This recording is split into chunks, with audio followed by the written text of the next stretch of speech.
Hey guys, Paul, Country Strong Outdoors. Wanted to look at this. This is a buck that I killed back in, I think it was 2011, about 10 years ago. Full velvet buck, 8-point. See those acorn or knuckles he's got on those horns? It's pretty cool. He's in full velvet. And I made a few mistakes. You know, when you kill one in velvet, your first decent deer that you're going to mount. I had killed several in velvet, but nothing that I wanted to put on the wall until this one. And at that time, you know, I was thinking, man, what do I need to do? How do I need to handle this deer? Because, you know, and to not damage the velvet. Well, I made a few mistakes. And you can see he's got a few little bad spots on the velvet and he was completely beautiful. I mean, you know, and he's still in good shape, but he didn't have any bad places on him at all. But I didn't know how to handle him. I didn't take as good a care of him as I could have to ensure that the velvet stayed in great shape. So that's what today's episode's about. I want to talk about when you kill a deer, when you kill a buck, and he's in full velvet and you want to mount that deer, what do you need to do? All right, guys, stick with us. We're going to be right back. We're going to talk about velvet covered antlers. Aren't they pretty? Feels really good too. Stay with us.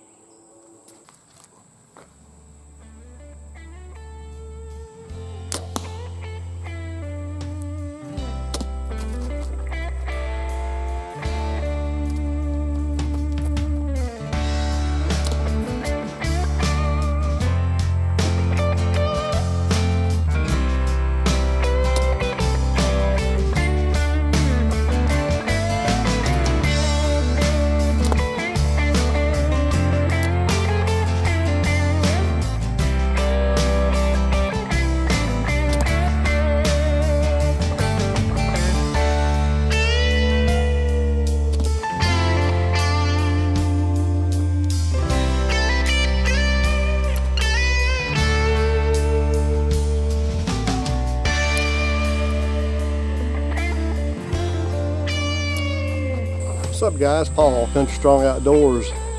Today I want to talk to you a little bit about the up and coming deer season here in South Carolina. Today is August the 13th, so that means that tomorrow, which is August 14th, is the youth hunt in game zones 3 and 4, and then August 15th, which is Sunday, this Sunday, 2 days from now, it opens up in game zones 3 and 4. Game zones 3 will be open for gun hunts, and game zone 4 will be archery only until September 1st, and then it'll open for guns. But you know, here in South Carolina, that's a good time of the year to have an opportunity to maybe take a deer in velvet, a buck in velvet. And you know, as I told you earlier, I made a few mistakes when I killed that deer. I had killed some deer in velvet, but nothing that I wanted to put on the wall. Well, I killed that one.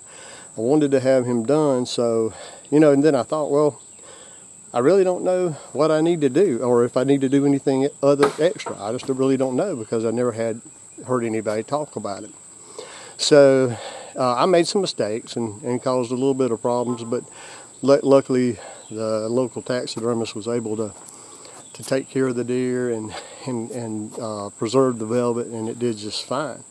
But I wanted to tell you, I've learned a few things. I wanted to share them with you. If you're going hunting this weekend, whether you're a youth going on a youth hunt, or taking your son or daughter, or a friend, or a nephew, or a niece, or if you're Sunday, if you're going yourself, and if you kill that buck that you've been looking for, and maybe you've never killed one in velvet and wanted to have it mounted. But there are a few things that you need to do to ensure that velvet stays intact. You know, first of all, when you're dragging them out, you know, this time of year it's hot. It's like 97 degrees right now here in upstate South Carolina. And you know, down in the low country where season will be open with the kids tomorrow, and then for everybody on Sunday, you know, it's horrible down there. I just got back from Aiken, and heat index was up around 110, 115 daily down there. So it's tough.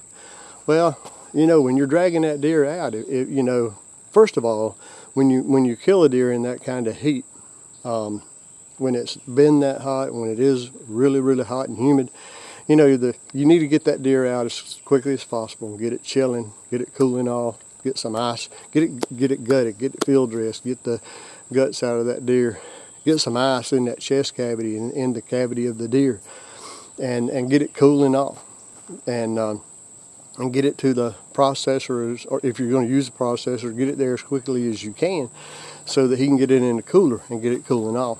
Because it doesn't take any time when it's that hot and humid for bacteria to set in. So be quick about getting the deer out of the woods and ice the guts out of it, get it iced down, and get it to the processor. But if that deer's got a rack with velvet on that you want to have mounted, whole other story. You got to be careful. You know, your hands are going to be sweaty, and that's another thing. You do not want that your sweaty hands on that deer. Now, it's okay to drag that deer out by the horns, but you know, either wear a pair, you know, of thin gloves, like those work gloves you can get at Home Depot and Lowe's and stuff, or Harbor Freight. Not the jersey gloves, cloth gloves, but like you know, those work gloves that you get that are, I don't know exactly what they're made of. Some are leather and some are not. I was talking to Gene Price from Price's Outdoors, and he gave me some tips. He said if everyone would just carry a black trash bag or some sort of large trash bag in their pack, and when you kill the deer, after you've taken the pictures and all this stuff, just wrap those horns up on that deer's head in that plastic bag. And then you can handle those horns without worrying about getting sweat on the velvet. And also it'll help protect it against, you know, twigs and sticks or whatever slapping against those horns on the way out of the woods with it and harming the velvet. So take that trash bag with you and wrap those horns up for the trip out. You know, then once you get it back to the truck or the four-wheeler or the side-by-side, however you're going to transport it back, you know, make sure that those horns aren't laying on the rack of the four-wheeler or side-by-side. Make sure that the rack's not laying directly on the truck bed, because if it is, that constant movement could rub some of that velvet off and cause issues that are sometimes tough for the taxidermist to take care of. Also, there's you know, you can get blood on those horns, and you know, a lot of times that'll happen before you ever even get to the deer. When you shoot the deer, the blood can just get on those horns. Like Gene said, that the best thing to do, the worst thing to do, was to try to wash that off with water. Do not do it. Seems like that'd be the thing to do, but he said do not do that. Moisture is the biggest enemy for taxidermy right now. You do not want put that water on there. He said just leave it on, leave the blood. If it gets on there, you know, it could get on your hands and you not even know it, and when you're taking pictures you could get blood on the horns. But he said just leave it on there.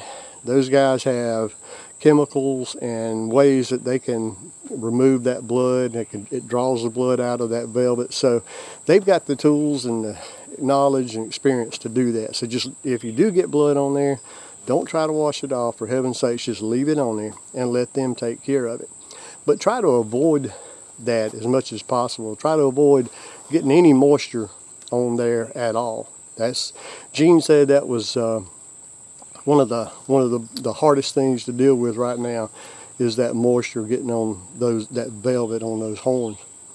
So that's a good tip from Gene at Price's Outdoors. Take that trash bag in the woods with you. When you kill that deer, wrap those horns up to help protect those horns on your way out. And then if the best thing to do is get that head, get it caped out, and get that head to your taxidermist as quickly as possible. If you do have to leave it in a cooler, or if you have to leave it at the processor in the cooler until he has an opportunity to cape it out for you or whatever, just make sure you keep those horns wrapped up in in that plastic bag to keep, you know, because if it's hanging in that cooler, and if it were to be, if they hang it by the back legs and its head's hanging down there on the floor of that cooler, rubbing around or drawing up all that moisture, it can really harm that velvet.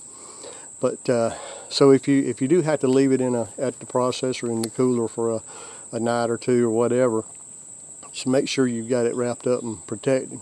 If you cape it out and put it in a cooler at home for the night, and then going to take it the next day, just make sure those horns are wrapped up and out of the water. Make sure no water can get to them, no moisture.